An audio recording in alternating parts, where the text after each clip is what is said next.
So here we're talking some ear and sinus drainage to help clear some of that fluid in kids with either ear infections or sinuses or allergies or even just some general congestion. So I'm wearing gloves. On your own child, you certainly don't need to, but I would encourage you to wash your hands. What we're going to do is work inside the mouth. So where the hard palate turns squishy, where the soft palate is, there's a muscle in there that connects to the inner ear, the eustachian tube.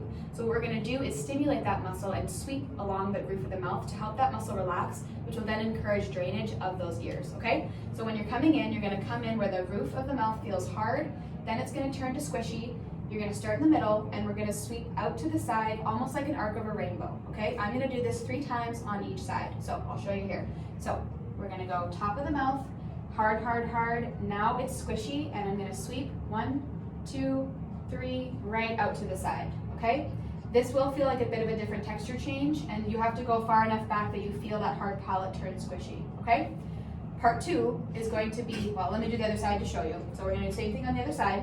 We're going to come in, roof of the mouth, now it's squishy, 1, 2, 3, out to the side. You doing okay? Again, almost like an arc of a rainbow. That's the pressure you want to use, and firm but gentle pressure, okay? Part 2 is a little bit deeper in the mouth. We are going to cause a gag reflex, so make sure that your child knows that, or that you're prepared for that. We have to get far enough back to stimulate a little salivary gland at the back of the throat.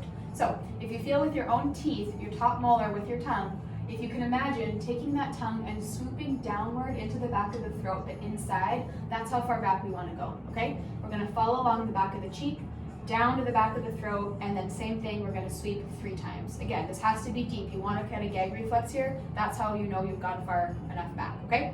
All right, you ready? So we're following along the back of the cheek, down to the back of the throat. Yep, you okay? And just for video purposes, I'll just do 1 on each side, but I want to do at least 3 on each side, okay? All right, ready? Same thing other side. So we're following along, back of the cheek, there's the molar, down in the back of the throat. Good job. So you're almost here, but inside. That's how far back you want to go for that, okay?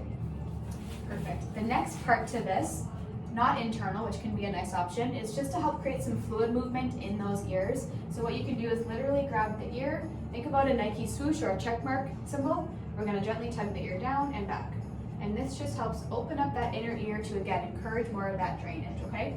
Same thing other side. I like to do each of them 3 times.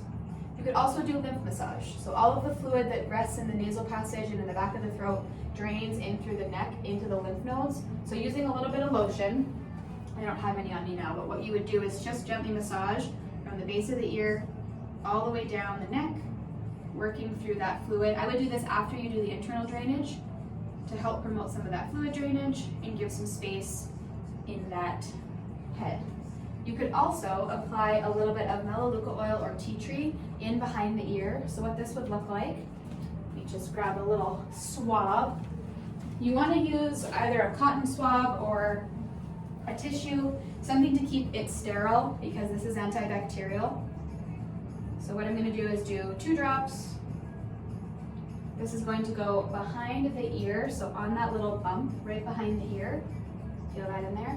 If I have you, or you look at me this way.